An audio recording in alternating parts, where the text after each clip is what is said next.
Nouvelle édition du journal, mesdames et messieurs, bienvenue à tous. Depuis plus d'une semaine, Kinshasa fait face à un problème de desserte en eau potable. Pour endiguer cette situation, le Premier ministre intérimaire Louis-Alphonse Koagalo s'est rendu lundi dans les usines de la Régie des eaux pour bien évidemment inspecter l'avancement des travaux de construction de la nouvelle usine de traitement d'eau. Nous sommes à l'usine de traitement d'eau de la Régie des eaux Ngaliema, où se construit depuis 2011 une nouvelle usine de traitement d'eau. Fin de travaux 2013. Le financement est du gouvernement japonais. Alors qu'il est, l'actuelle usine ne produit que 600 000 mètres cubes jour au lieu de 750 000. Ce déficit de production est forcément l'une des causes de la pénurie d'eau dans certaines communes de Kinshasa. Avec la construction d'une nouvelle usine de traitement et de captage d'eau, rassure le DG de la Régie des eaux, Jacques Moukalay, les choses vont changer. Ça va nous permettre de passer de 57 litres par habitant par jour à 77 litres par habitant et par jour.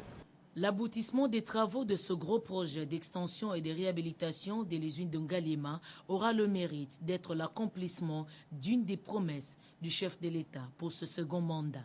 Donc nous espérons que les améliorations attendues se manifesteront aussitôt à la mise en service des ouvrages. Donc en fait, c'est sortir du bureau, venir voir ce qui se passe sur le terrain. C'est ce qui est important. À l'étape de Lukunga, ici à l'image, le chef du gouvernement intérimaire a été informé des difficultés auxquelles est confrontée cette usine créée en 1939. Spoliation du site par la population, ensablement des canaux d'amener et autres handicaps d'origine environnementale. Avec une capacité installée de 48 000 m3 jour, cette usine ne connaît pas de financement depuis 20 ans. Alimentée par les eaux des rivières Lukunga et Gombe et celles du fleuve Congo, 30 agents sont commis à faire tourner cette unité de production, bon gré mal gré. C'est aujourd'hui que prend fin dans l'après-midi le séminaire de la majorité présidentielle qui réunit les députés de cette plateforme. Pendant 2 jours, ces rencontres s'assignent comme objectif d'orienter les élus sur le respect de la discipline à observer durant ce mandat de 5 ans à l'Assemblée nationale. Lors de la première rencontre hier, les orateurs se sont succédés pour exposer sur différents thèmes dans le but de renforcer les capacités des honorables nouvellement élus. Retour sur ce séminaire avec Crispin Chibassou. Après le PPRD, le secrétariat général de la majorité présidentielle se donne à l'encadrement de députés nouvellement élus, provenant de tous les partis politiques de cette plateforme. Les nouveaux députés se sont déplacés en masse pour répondre à cet appel. À l'hôtel Vénus, dans la commune de la Gombe, durant 2 jours, les élus de la majorité présidentielle vont bénéficier de la matière des exposants ayant de l'expérience dans l'exercice des mandats parlementaires. Déjà ce lundi, plusieurs intervenants se sont succédés pour des orientations en rapport avec le mandat du peuple. Juste et coutume parlementaire, le nouveau élu s'abrève donc pour répondre aux prérogatives d'une vie parlementaire. La majorité parlementaire, c'est celle-là qui défend la vision et le projet de société de Joseph Kabila. Donc nous devons intérioriser cette réalité. En même temps, nous avons estimé que la majorité, les députés nationaux de la majorité, vont mettre en place une pratique de réunions régulières, notamment avec les membres du gouvernement.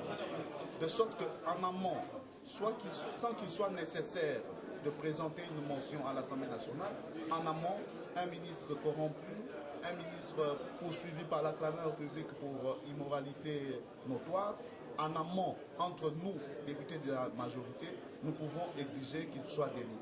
Secrétaire général du PPRD, Évariste Bouchab, exposant, félicite les organisateurs pour l'initiative. Je dois ici remercier le secrétaire général de la majorité présidentielle qui a voulu qu'avant que ne commence véritablement la législature, nous puissions avoir la même vision, les mêmes entendements pour mieux affirmer la majorité. Députés de la majorité présidentielle, tous promettent de respecter la discipline de cette famille politique. La majorité aujourd'hui a le mérite pendant la législature 2006-2011. Et nous avons constaté qu'il y avait certaines faiblesses qui par moment faisaient en sorte qu'on n'arrivait toujours pas à parler le même langage. C'est la raison pour laquelle je crois que c'est une action très positive pour le secrétariat général de la majorité. Et nous encourageons les organisateurs, nous les félicitons en passant, parce que nous pensons que c'est de cette manière-là que nous allons souder de manière définitive la majorité présidentielle. C'est de cette manière-là que nous allons nous souder pour nous ranger derrière les objectifs de la vision du chef de l'État. Ambitieux, la majorité présidentielle promet d'effectuer les contrôles parlementaires en toute responsabilité et sans complaisance.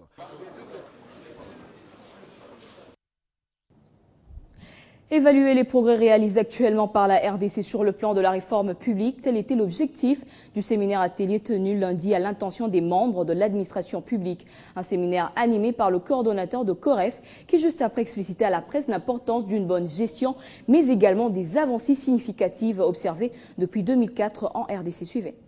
Le gouvernement, avec l'appui de partenaires de développement, a instauré un système d'évaluation de la gestion des finances publiques.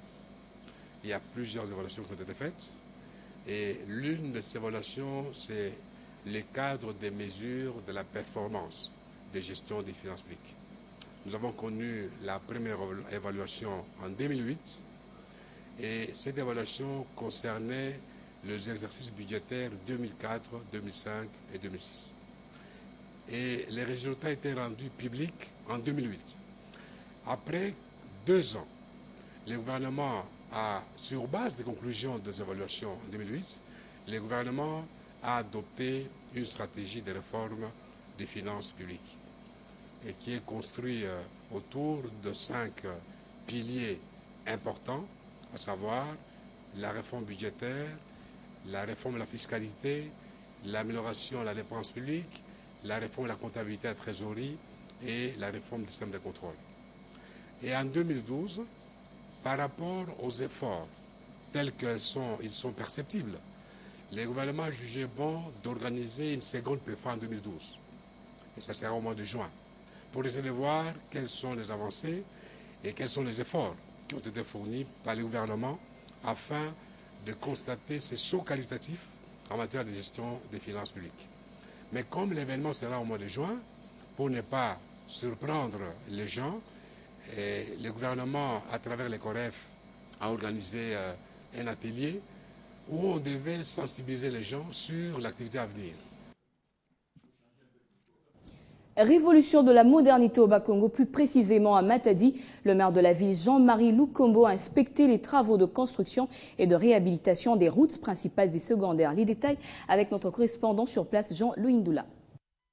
Cherchant toujours à faire le suivi du programme de développement défini par le chef de l'État sous la dénomination 5 chantiers de la République dans son volet infrastructure, le maire de Matadi, Jean-Marie Lukombo, a effectué lundi 2 avril 2012 une visite de quelques chantiers dans le but de faire un état des lieux de la voirie urbaine. La ville étant toujours confrontée au problème des embouteillages pendant les heures de pointe, il va sans dire qu'elle a besoin de se désenclaver grâce aux routes secondaires visant à assurer la fluidité de la circulation.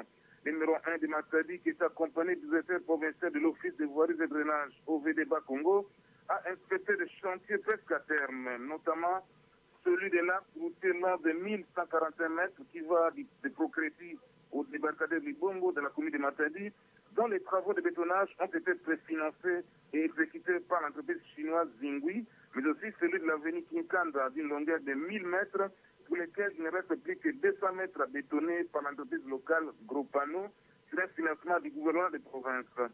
À l'issue de la visite, le maire de Matadi s'est dit comblé par l'attention dont fait l'objet sa ville, qui compte à ce jour presque une vingtaine de chantiers en construction des routes, avec 8 déjà achevés et opérationnels, 3 dont les travaux sont presque à terme, 4 en projet et qui n'attendent que le début des travaux, le coup d'envoi ayant déjà été donné.